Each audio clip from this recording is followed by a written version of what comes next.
اللہ تعالیٰ اپنے خاص محبوب بندوں کی یہ صفات بیان کر رہا ہے کہ ان کے پہلو اپنے بستروں سے علیحدہ رہتے ہیں، رات کے وقت جاگتے ہیں، بستر پر لیٹیں گے تو سو جائیں گے. تتجافى جنوبهم عن المضاجع يدعون ربهم خوفا وطمعا، وہ اس وقت اپنے رب کو پکارتے ہیں، دعائیں کرتے ہیں، خوف کے ساتھ بھی، اس کے مواخذے کا خوف، اس کے عذاب کا خوف، اس کی باز پرس کا خوف، اس کی ناراضی کا خوف، جہنم کا خوف، وطمعا، اور طمع کس کی؟ اللہ راضی، اللہ کے اجر و ثواب کی بھی طمع. لیکن سب سے بڑی طمع کیا ہے؟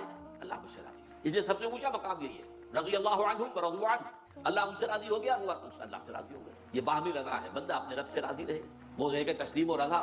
جو بھی دنیا میں آ رہا ہے اس پر شکوہ، اللہ کا شکوہ بات، جو بھی آ رہا ہے یہ میرے رب کی طرف سے، وہ میرا مولا ہے، آقا ہے، دوست ہے، میرا خیر خواہ ہے. اسے معلوم ہے کہ اس شر کے پیچھے کون سا خیر آ رہا ہے، مجھے کیا پتا، مجھے تو شر نظر آ رہا ہے، خیر نظر نہیں آ رہا. اس لیے فرمایا گیا کہ ہو سکتا ہے عسیٰ ان تکرہوا شیئا وہو خیر لکم وعسیٰ ان تحبوا شیئا وہو شر لکم واللہ یعلم وانتم لا تعلمون. ہو سکتا ہے تمہیں کوئی چیز بری لگے حالانکہ اسی میں تمہارا خیر ہے.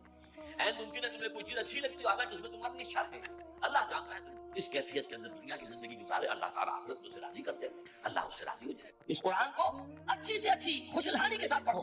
من لم یتغن بالقرآن فلیس منا، جو قرآن کو بہتر سے بہتر انداز میں، اچھی سے اچھی آواز میں، خوشلہانی کے ساتھ پڑھنے کی کوشش نہیں کرتا، وہ ہم میں سے نہیں ہے. بلکہ ایک مرتبہ حضور رات کے وقت آپ گشت پر تھے اپنے ساتھیوں کے حالات معلوم کرنے کے لیے.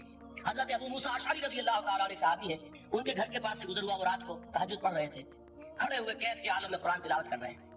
حضور کو بہت پسند آئی ان کی تلاوت، کافی دیر تک وہاں کھڑے سنتے رہے. اب انہیں کیا پتا کون سن رہا ہے. بالکل اسی طرح سمجھ لیجئے ایک بات یاد آئی ہے، حضور فرماتے ہیں کہ جس طرح کان لگا کر اللہ قرآن کو سنتا ہے کسی چیز کو نہیں سنتا. ہمیں نظر نہیں آتا نا، ہمیں معلوم نہیں ہے، ہم قرآن پڑھ رہے ہیں تو سننے والا کون ہے؟ سب سے زیادہ کان لگا کر خود اللہ. یہاں اس لیے مجھے یاد آیا کہ ابو موسیٰ اشعری کو کیا پتا تھا کہ کون سن رہا ہے. وہ اپنی کیفیت میں نماز میں تہجد میں قرآن کی تلاوت کر رہے تھے، اور ظاہر بات ہے ان کے گھر ایکڑوں میں بنے ہوئے نہیں تھے، ایک ایک کمرہ، ایک ایک کوئی حجرہ، ایسے تو گھر تھے نا صحابہ کے. لہذا حضور پاس سے گزرے، آواز آئی، کافی دیر سنتے رہے. اس کے بعد آپ تشریف لے گئے، صبح فجر میں ملاقات ہوئی تو حضور نے تحسین کے انداز میں فرمایا، یا ابا موسیٰ انک قد اوتیت مزمارا من مزامیر آل داؤد. اے ابو موسیٰ، تمہیں تو آل داؤد کے سازوں میں سے ایک ساز اللہ نے عطا فرما دیا ہے. جس طرح حضرت داؤد، لہر داؤدی مشہور ہے کہ جب وہ پچھلے پہر رات کو حمد کے ترانے الاپتے تھے، قرآن میں ہے کہ پرندے شامل ہو جاتے تھے ساتھ، اور پہاڑ وجد میں آتے تھے، پہاڑ بھی ان کے ساتھ شریک ہوتے تھے. تو جس طرح کا اللہ نے ان کو لہر عطا فرمایا تھا، حضور نے تحسین کے انداز میں فرمایا ہے ابو موسیٰ اشعری، اللہ نے تمہیں بھی آل داؤد کے سازوں میں سے ایک ساز عطا فرمایا. بہرحال قرآن مجید کا جو یہ میوزک ہے، قرآن کے الفاظ کا جو حسن ہے، جہاں تک حسن معنوی ہے وہ تو ہر لفظ میں ہے، لیکن یہ حسن ظاہری، حسن صوتی، حسن لفظی، یہ اپنے کلائمیکس پر آپ کو نظر آئے گا سورہ رحمان میں. لیکن قرآن میں یہ سورت اس اعتبار سے بھی ممتاز ہے، اس کی 4 آیات پر ذرا توجہ کریں گے، عجیب حقائق سامنے آئیں گے. جہاں یہ قرآن مجید کے حسن صوت اور حسن لفظی کا کی معراج ہے، وہیں اس کی پہلی 4 آیات میں 4 چوٹی کی چیزوں کا ذکر ہے، سب سے اونچی چیز ہے. پہلی آیت کیا ہے؟ الرحمن. ایک آیت ہو گئی. رحمان کیا ہے؟ اللہ کا نام ہے. کبھی آپ نے غور کیا اللہ کے ناموں میں سب سے پیارا نام کون سا ہوگا؟ رحمان. کیوں؟ اس کا مادہ کیا ہے؟ رحمت. ہمیں سب سے بڑھ کر جس چیز کی ضرورت ہے وہ کیا ہے؟ رحمت خداوندی. نام اچھی طرح سن لیجیے اس حضور کے قول کو. حضور فرماتے کوئی شخص جنت میں مجرد اپنے عمل کی بنیاد پر داخل نہیں ہو سکے گا جب تک کہ رحمت خداوندی دستگیری نہ کرے. کسی صحابی نے بڑی ہمت اور جرأت کا ثبوت دیا کہ پوچھ لیا کیا حضور آپ بھی؟ جب آپ نے فرمایا کوئی شخص داخل نہیں ہو سکتا جنت میں محض اپنے عمل کی بنیاد پر جب تک کہ رحمت خداوندی جو ہے وہ دستگیری نہ فرمائے. پوچھا گیا کہ آپ بھی؟ آپ نے فرمایا ہاں میں بھی. آپ انداز کیجئے کہ اگر محمد الرسول اللہ بھی رحمت خداوندی کے ضرورت مند ہو تو تابع دیگراں چہ رسد ہماری تو سب سے بڑی ضرورت رحمت خداوندی. اب یہ رحمت جو ہے قرآن مجید میں اللہ تعالیٰ کی یہ شان 2 الفاظ کے ذریعے سے آتی ہے، رحیم اور رحمان. اور کوئی مادہ نہیں ہے جس سے 2 نام بنتے ہوں اللہ کا، لیکن یہ مادہ ہے واحد رحمت کا کہ جس سے رحمان بھی ہے رحیم بھی ہے. رحیم صفت مشبہ ہے، رحمت دائم ہو جائے گی، مستقل ہوگی تو رحیم کہیں گے. اور رحمان، اس میں رحمت کی ہے وہ شان ہے کہ جیسے ٹھاٹھے مارتا ہوا سمندر ہو، ہیجان کی کیفیت، طوفانی کیفیت. رحمت خداوندی کا طوفانی جوش وہ ہے رحمان. آپ تو رہتے اس علاقے میں ہیں، آپ کو معلوم ہے عرب اگر بھوکا مرا جا رہا ہو تو کیا کہے گا؟ انا جوعان. پیاسا مرا جا رہا ہو انا عطشان. بہت غضبناک ہوگا غضبان. غضبان آصفہ قرآن میں آیا، بہت غضبناک. رحمان جس کی رحمت جو ہے جوش میں ہے، ٹھاٹھے مارتے ہوئے سمندر کے مانند. تو یہ اللہ تعالیٰ کے ناموں میں سب سے پیارا نام. اب آگے چلیے. الرحمن علم القرآن. رحمان نے قرآن سکھایا. رحمت خداوندی کا سب سے بڑا مظہر، رحمان کی رحمانیت کا سب سے بڑا مظہر قرآن ہے. ان میں جو منطقی ربط ہے اس کو سمجھتے جائیے. اچھا آپ یہ سوچئے جو علم بھی انسان کو حاصل ہوا وہ کس نے دیا؟ اللہ نے. سائنس کا علم کس نے دیا؟ اللہ نے. علم آدم الاسماء کلھا. وہ علم الاسماء جو حضرت آدم کو دے دیا گیا تھا ازل میں، یہ اسی کا ظہور ہے، یہ اسی کی ایکسفولیشن ہے جو ہو رہی ہے اور ہوتی رہے گی ابھی. اور دوسرے علم ہے وہ کس نے دیے؟ اللہ نے دیے. لا یحیطون بشیء من علمہ الا بما شاء. مخلوق میں سے کوئی اللہ کے علم میں سے کسی شے کا احاطہ نہیں کر سکتا مگر وہ جتنا اللہ دینا چاہے. لیکن یہ کہ تمام علوم میں چوٹی کا علم قرآن. نوٹ کرتے جائیے, چوٹی کی چیزیں جمع کیجیے. اللہ کے ناموں میں چوٹی کا نام رحمان. اللہ نے جو کچھ انسان کو سکھایا اس میں چوٹی کا علم قرآن. خلق الانسان, انسان کو پیدا فرمایا. سوال یہ کہ حیوانات کو کس نے پیدا فرمایا؟ آسمان کس نے پیدا کیے؟ زمین کس نے پیدا کی؟ فرشتے کس نے پیدا کیے؟ کیا مطلب خلق الانسان؟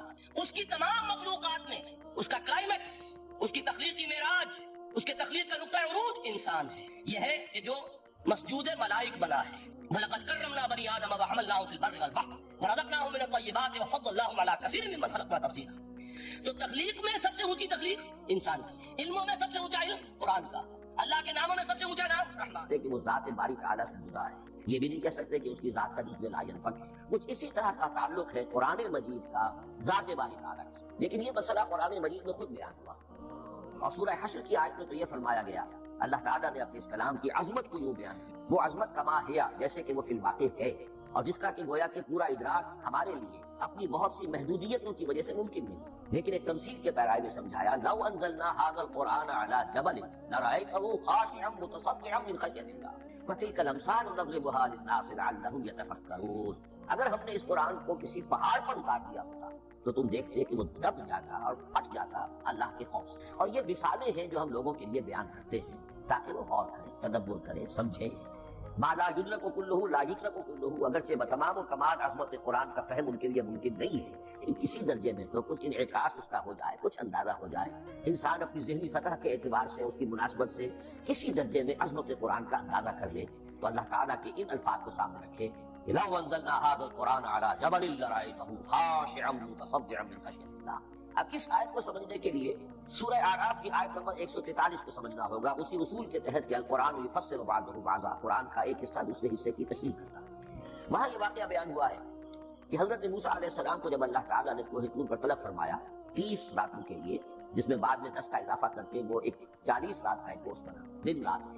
اس موقع پر وہ مخاطبہ الہی, مکاتبہ الہی سے مشرف ہوئے حضرت موسیٰ علیہ السلام, تو ان کی آتش شوق بڑھ گئی اور انہوں نے بڑی جرأت کر کے یہ درخواست کر دی, رب ارنی انظر الیک, پروردگار مجھے اپنا دیدار بھی عطا کر, مجھے موقع عنایت فرما, میں تجھے دیکھ سکوں. یہ ان کی وہ آتش شوق کا مسئلہ. لیکن جواب کیا ملا, لن ترانی, تو مجھے ہرگز نہیں دیکھ سکتے, ولکن انظر الی الجبل فإن استقر مکانہ فسوف ترانی. لیکن ظاہر بات ہے کہ حضرت موسیٰ علیہ السلام کو بات سمجھانے کے لیے کچھ مشاہدہ بھی کرانا تھا. فرمایا تم مجھے نہیں دیکھ سکتے, البتہ اس سامنے کے پہاڑ پر نگاہ جماؤ, ہم اس پر اپنی ایک تجلی ڈالیں گے. یہ اگلی الفاظ کے اندر وضاحت ہے, میں یہاں پہلے سے بیان کر رہا ہوں سمجھانے کے لیے. اگر وہ پہاڑ ہماری اس تجلی کو, تجلی کسے کہتے ہیں, جلا, روشنی, تو اللہ تعالیٰ کی طرف سے کوئی خاص اس کے نور کا جب پرتو ہوتا ہے کسی شے پر, وہ اس کی تجلی ہے. ہم اپنی ایک تجلی اس پہاڑ پر ڈالیں گے, اگر وہ اس کو جھیل جائے, اپنی جگہ کھڑا رہ جائے, تو تم سمجھنا کہ شاید تم بھی ہمیں دیکھ سکتے. فلما تجلی ربہ للجبل, اب یہاں وہ لفظ آ گیا, جب اللہ نے تجلی اپنی پہاڑ پر ڈالی, جعلہ دکا وخر موسیٰ صعقا, وہ پہاڑ ریزہ ریزہ اور حضرت موسیٰ بے ہوش ہو کر گر. اب یہ بے ہوش ہو کر گر جانا, جبکہ وہ تجلی براہ راست بھی نہیں ہے, بالواسطہ. مشاہدہ جو کر رہے حضرت موسیٰ وہ بالواسطہ, تجلی پہاڑ پر, لیکن یہ کہ اس کا بھی بالواسطہ اس کا جو ہوا ہے, اس کی جو تاثیر ہوئی حضرت موسیٰ علیہ السلام پر, تو اس کی تاب نہ لا سکے اور بے ہوش ہو. یہاں سے یہ بات سمجھ میں آتی ہے کہ یہ تجلی یہ ذات باری تعالیٰ تھی, اس نے کوہ طور کو جلا کر بھسم کر دیا یا ٹکڑے ٹکڑے کر دیا, ریزہ ریزہ کر. اب ذات الہی کے ساتھ جو تعلق ہے کلام الہی کا, اور یہ صفت جو لا عین ولا غیر کے درجے میں ہے ذات کے ساتھ, تو وہی تاثیر اس کلام الہی کی. لو انزلنا هذا القرآن على جبل لرأيته خاشعا متصدعا من خشية الله وتلك الامثال نضربها للناس لعلهم يتفكرون. اس حقیقت کو اس دور میں میں اپنے مطالعے کی محدودیت کا اعتراف کرتے ہوئے عرض کر رہا ہوں کہ میرے نزدیک جس قدر پرشکو انداز میں علامہ اقبال نے بیان کیا ہے اسی کیفیت کو, وہ شاید اس کی کوئی مثال نہ مل سکے. فاش گویم آنچ در دل مزمرست, یہ کتابیں نیست چیزیں دیگر. میں صاف ہی کہہ دیتا ہوں جو میرے دل میں چھپی ہوئی بات ہے. فاش گویم آنچ در دل مزمرست, یہ کتابیں نیست, اس قرآن کو کتاب نہ سمجھ, یہ کچھ اور شے ہے, چیزیں دیگر است. اب وہ چیزیں دیگر کیا ہے, وہی جو میں نے عرض کیا, ذات باری تعالیٰ اور کلام کا صفت باری تعالیٰ ہونا, اس کے بنا پر جو مناسبت ہے, جو قرب ہے, جو مشابہت ہے. مثل حق پنہاؤ ہم پیداست, زندہ ہو پائندہ ہو یاس. اس کلام میں اللہ تعالیٰ کی ساری صفات کا انعکاس ہو. یہ بات ویسے بھی سمجھ میں آتی ہے, کوئی شخص ذرا گفتگو کرے, چند جملے جب وہ ادا کرے گا اپنی زبان سے, تو معلوم ہو جائے گا کہ اس کے فہم کا, اس کی دانش کا, اس کے مطالعے کا, حدود اربع کیا ہے اور اس کے ذہن کی سطح سمجھ میں آ جائے گا. اس لیے کہ کلام جو ہے وہ متکلم کی پوری شخصیت کی عکاسی کر رہا ہو. تانت بازی راگ پایا، چند جملے کسی نے کہا، پتا چل گیا کہ یہ کس طرح کے آدمی ہیں، علمی اعتبار سے، معلوماتی اعتبار سے، تہذیبی اعتبار سے کلچرڈ ہے یا نہیں ہے. یہ ساری باتیں چند جملے. تو اللہ تعالیٰ کی بھی جملہ صفات کا عکس اس قرآن میں، ان میں سے جن چند چیزوں کا ذکر علامہ نے شعر میں کیا، وہ جو سورہ حدید کی آیت ہے، هو الاول والآخر والظاہر والباطن. اللہ الظاہر بھی ہے، الباطن. اتنا ظاہر کہ اس سے زیادہ ظاہر کوئی شے نہیں، اور اتنا باطن کہ اس سے زیادہ چھپی ہوئی کوئی شے. اسی لیے حضور سے جو منقول ہے الفاظ کہ پروردگار انت الظاہر فلیس فوقک شیء وانت الباطن فلیس دونک شیء. یہی کیفیت قرآن کی ہے. مثل حق پنہا و ہم پیداست. پنہا بھی ہے، ظاہر جیسے ذات باری تعالیٰ، اور جیسے اللہ تعالیٰ کی شان ہے جو آیت الکرسی کے شروع میں آئی، الحی القیوم. مثل حق پنہا و ہم پیداست، زندہ ہو آئندہ ہو گویاست. یہ قرآن جو ہے اللہ تعالیٰ کی صفات کا ایک عکس اپنے اندر کا ہے. اس سے ذرا آگے چلیے. کلام کے بارے میں ہم کلام الہی، ظاہر بات ہے کہ صفت ہے اور صفت قدیم ہے. اللہ کی صفات حادث نہیں ہے. اللہ کی ذات بھی قدیم ہمیشہ سے، اور اس کی صفات بھی قدیم ہمیشہ سے. اور یہ جو کلام الہی ہے، ظاہر بات ہے کہ یہ جو ہماری زبان کے حروف و اصوات، کلام الہی تو ان سے منزہ ہے، مبرہ ہے، ماورا ہے، اعلیٰ ہے، عرفا ہے. ہماری زبانوں کے حروف و اصوات، الفابیٹس جگہ جگہ تبدیل ہو جائیں گے. انگریزی کے کچھ اور ہیں، اردو کے کچھ اور ہیں، عربی کے کچھ اور ہیں. کلام الہی ان تمام سے اعلیٰ، عرفا، منزہ اور مبرہ ہے.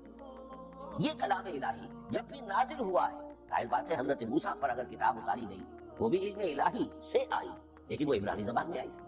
حضرت عیسیٰ علیہ السلام پر انجیل اتاری گئی، ہم یقین سے نہیں کہہ سکتے، دو میں سے کسی ایک زبان میں اتاری گئی ہوگی، یا عبرانی ہوگی، اس لیے کہ شام کے جس علاقے میں، فلسطین کے جس علاقے میں ان کی پیدائش ہوئی اور جہاں دعوت و تبلیغ کے لیے گھومتے رہے، اس کے عوام کی زبان تھی آرامی اور خواص کی زبان تھی عبرانی. تو یا تو وہ بھی تورات کی طرح عبرانی ہی میں نازل ہوئی تھی یا آرامی میں ہوگی. لیکن اب کوئی نسخہ نہ ہیبریو کا، کوئی قدیم نسخہ دنیا میں موجود ہے، نہ آرامی کا. جو سب سے پرانا نسخہ ملتا ہے انجیل کا، وہ اس کا ترجمہ لیٹن زبان کا ترجمہ ہے یا گریک ترجمہ ہے، اصل کوئی نہیں. بہرحال جب وہ کلام الہی محمد رسول اللہ پر نازل ہوا، اب اس نے حروف و اصوات کا وہ جامہ پہنا کہ جو عربی زبان میں. یہی وجہ دیکھیے میں نے جو آیت سورہ حامیم، یہ جو سلسلہ سور ہے اس میں سے سورہ زخرف کی آیت جو میں نے آپ کو سنائی، حامیم والکتاب المبین انا جعلناہ قرآنا عربیا لعلکم تعقلون. ہم نے بنا دیا ہے اپنے اس کلام کو قرآن عربی، اس کو عربی حروف و اصوات کا جامہ ہم نے پہنا دیا ہے. انا جعلناہ قرآنا عربیا لعلکم تعقلون، کہ چونکہ مخاطب اول جو قوم تھی امیین، ان کی زبان عربی تھی، لعلکم تعقلون، تاکہ تم اس کو سمجھ سکو. اب اس سے آگے چلیے. اصل قرآن مجید کے 3 مقامات سے معلوم ہوتا ہے اصل قرآن اللہ کے پاس ہے. یہ قرآن جو ہمارے پاس ہے مصحف عثمان رضی اللہ تعالی عنہ، یہ اس قرآن کی مصدقہ نقل. اصل قرآن کہاں ہے؟ ایک جگہ فرمایا بل هو قرآن مجید فی لوح محفوظ. لوح محفوظ اصل قرآن. اسی طریقے سے اسی سورہ زخرف کی اگلی آیت کیا ہے؟ ہم نے اسے عربی قرآن بنا کر اتارا، لیکن اصل قرآن کیا ہے؟ وَإِنَّهُ فِي أُمِّ الْكِتَابِ لَدَيْنَا لَعَلِيٌّ حَكِيمٌ. حقیقت میں تو یہ ام الکتاب میں ہے جو ہمارے پاس ہے، اور علی بھی ہے، بہت بلند، حکیم، بڑی حکمت والا، یا محکم، مضبوط. حکیم کے دونوں معنی. استحکام بھی اسی ہے کاف اور میم کے مادے سے، کسی شے کا پختہ ہو جانا، مضبوط ہو جانا. اور عقل کی پختگی وہ حکمت ہے، وہ دانائی ہے. اس اعتبار سے نوٹ کیجئے اصل قرآن کہاں ہے؟ لوح محفوظ. اصل قرآن کہاں